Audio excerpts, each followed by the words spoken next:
그것은 여름이 아니었습니다. 재앙이었습니다. 온몸에 수분을 쥐어짜는 뜨거운 거인, 숨통을 조여오는 보이지 않는 손. 조선의 여름은 매년 그렇게 찾아왔습니다. 자결하는 태양은 한양 도성 전체를 거대한 불덩이로 만들었습니다. 아침 해가 떠오르기도 전부터 지열이 후끈하게 올라와 잠에서 차에 깨어나지 못한 백성들의 등줄기를 땀으로 적셨죠. 매미 소리는 고통스러운 비명처럼 울부짖고 도성 안길거리는 이글거리는 열기로 가득했습니다. 대낮의 공기는 마치 끓는 물처럼 아른거렸고 나무 그늘조차 뜨거운 열기를 완전히 막아주지 못했습니다. 숨을 들이쉴 때마다 폐 속으로 뜨거운 공기가 밀려들어와 목구멍이 바싹 마르고 온몸의 기력이 쭉 빠져나가는 듯한 고통이었습니다. 땀은 비오듯 쏟아져 옷을 흥건히 적셨고 끈적이는 불쾌감은 피부를 끊임없이 괴롭혔습니다. 심지어 밤이 되어도 열기는 쉬이 가시지 않아 잠 못 이루는 백성들의 신음소리가 담장을 넘어 희미하게 들려오는 듯했습니다. 가장 먼저 쓰러져 간 것은 힘없는 백성들이었습니다. 밭에서 일하던 농부들은 뜨거운 뙤약볕 아래서 탈진하여 쓰러졌고 저작거리 상인들은 팔다리가 풀린 채 주저앉기 일쑤였습니다. 어린아이들은 열병에 시달리다 기력을 잃었고 노인들은 끓어오르는 더위 속에서 그저 눈을 감아야 했습니다. 우물물은 바닥을 드러내고 그나마 남은 물마저 미지근한 온기로 생명력을 잃어갔습니다. 물을 길러 나서는 길조차 뜨거운 시련의 연속이었고 식수가 부족해지면서 병에 걸리는 이들도 속출했습니다. 조정의 공식 기록에도 폭염으로 인한 사망자 수는 해마다 급증했습니다. 그저 숫자에 불과한 것이 아니었습니다. 하나하나가 누군가의 아버지였고 어머니였으며 아들이자 딸이었습니다. 살아남은 이들은 죽음의 그림자가 드리운 여름을 공포 속에서 견뎌내야 했습니다. 맹렬한 더위는 역병의 온상이 되어 온 마을을 휩쓸었고 한번 발병하면 손 쓸 틈도 없이 목숨을 앗아갔습니다. 시신이 쌓여가는 모습을 보며 살아남은 이들은 절망에 잠겼습니다. 이 비할 데 없는 뜨거움은 신분과 지위를 가리지 않았습니다. 한양 도성 가장 깊숙한 곳, 겹겹의 담장으로 둘러싸인 궁궐안도 예외는 아니었습니다. 용상에 앉은 임금의 임에도 땀이 송골송골 맺혔고 두꺼운 관복을 입은 신하들은 숨쉬기조차 버거워했습니다. 정전의 높은 천장과 넓은 마당은 잠깐의 서늘함조차 허락하지 않았습니다. 대신들은 회의 도중 연신부채질을 하거나 심지어는 뜨거운 열기에 정신을 잃고 쓰러지는 일도 비일비재했습니다. 국가의 중요한 일이 논의되어야 할 곳이 그저 뜨거운 지옥 같은 공간으로 변해버린 것입니다. 어이들은 맥을 짚고 온갖 처방을 내렸지만 자연의 맹렬한 기세 앞에 그들의 지식도 한계에 부딪히는 듯했습니다. 찬 우물물에 약재를 달여 올리고 얼음을 구해오라 명을 내렸지만 광범위한 폭염 앞에서 이는 그저 미봉책에 불과했습니다. 백성들은 하루에도 몇 번씩 더위 때문에 사경을 헤맨다는 보고가 끊이지 않았고 곡식은 말라 죽어 곧 다가올 가을의 기근을 예고했습니다. 하늘의 노여움인가 아니면 인간의 교만인가 답을 알 수 없는 질문들만이 끓어오르는 공기 속을 떠다녔습니다. 우리는 알고 있습니다. 지치고 힘들 때면 시원한 에어컨 바람 아래로 차가운 음료수로 혹은 선풍기 앞에 앉아 더위를 잊을 수 있다는 것을요. 그저 온도 조절기 하나만 누르면 마법처럼 찾아오는 쾌적함에 익숙해져 있습니다. 하지만 500년 전 조선의 사람들에겐 그 어떤 것도 없었습니다. 그들에게는 오직 자연의 섭리와 인간의 지혜만이 전부였습니다. 과연 그들은 어떻게 이 혹독한 여름을 살아냈을까요? 숨막히는 폭염 속에서 그들이 찾아낸 생존의 지혜는 무엇이었을까요? 우리는 지금 그 해답을 찾기 위한 긴 여정을 시작하려 합니다.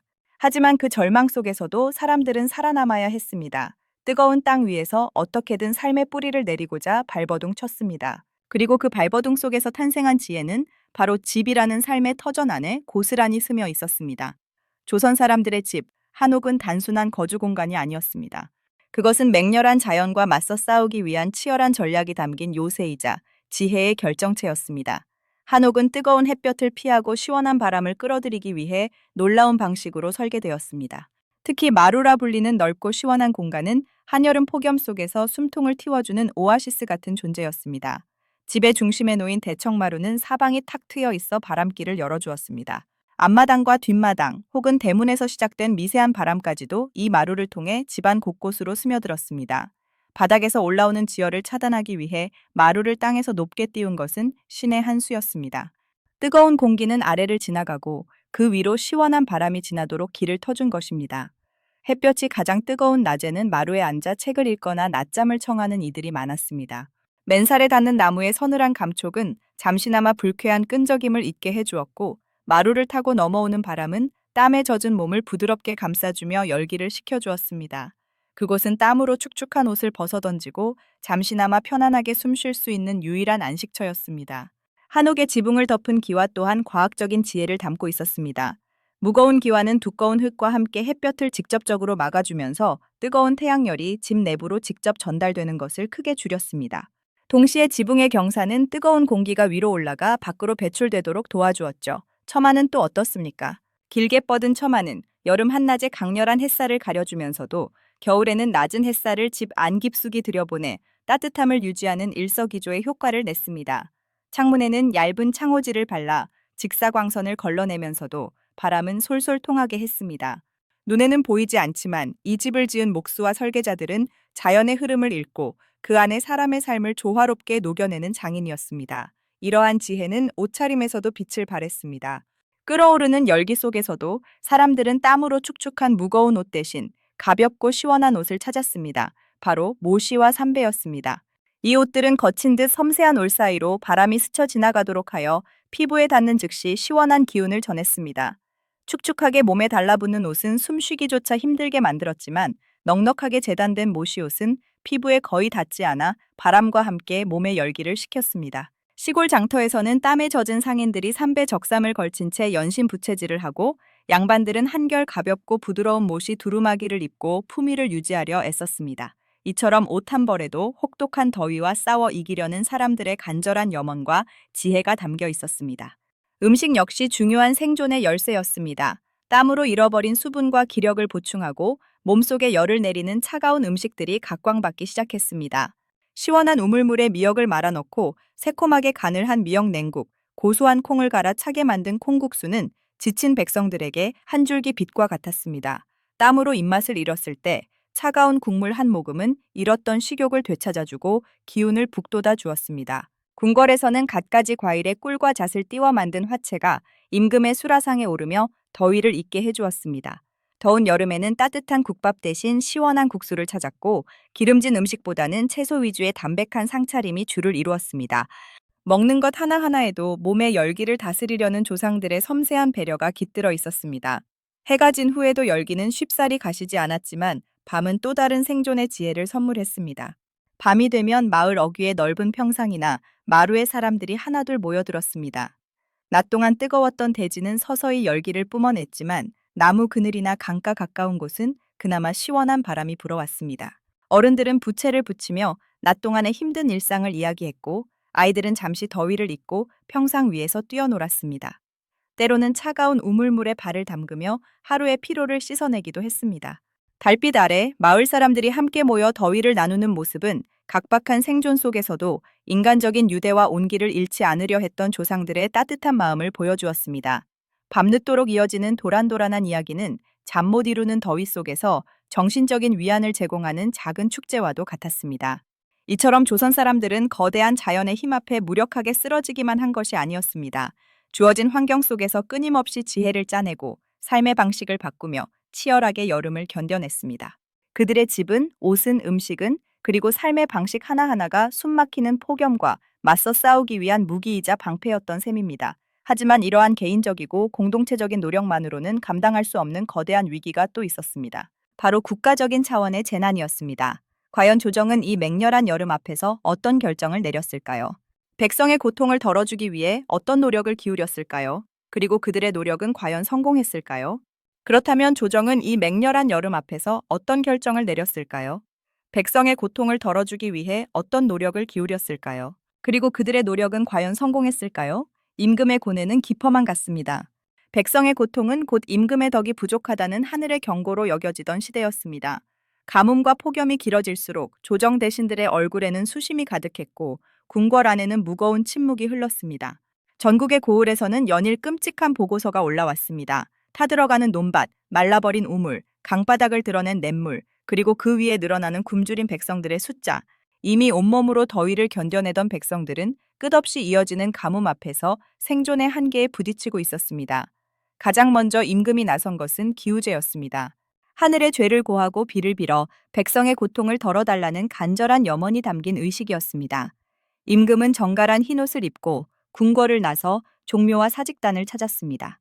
백성들을 향한 미안함과 간절함으로 가득 찬 얼굴로 무릎을 꿇고 땅에 엎드려 제문을 읽어 내려갔습니다. 타는 듯한 뙤약볕 아래에서도 임금은 몇 시간씩 자리를 뜨지 않았습니다. 궁궐 주변에 모여든 백성들은 임금의 뒷모습을 보며 자신들의 간절함을 함께 빌었습니다. 흙먼지 날리는 마른 땅에 눈물방울이 떨어졌고 간절한 기도는 하늘에 닿기를 바라는 유일한 희망이었습니다. 그러나 하늘은 쉽사리 응답하지 않았습니다. 기우제를 여러 차례 지냈음에도 불구하고 비는 오지 않거나 잠깐 흩뿌리고 마는 정도였습니다. 백성들의 절망은 깊어졌고 임금의 어깨는 더욱 무거워졌습니다. 비가 오지 않자 조정의 논의는 더욱 격렬해졌습니다. 당장 굶어 죽어가는 백성을 구하는 것이 급선무였습니다. 제일 먼저 거론된 것은 세금 감면이었습니다.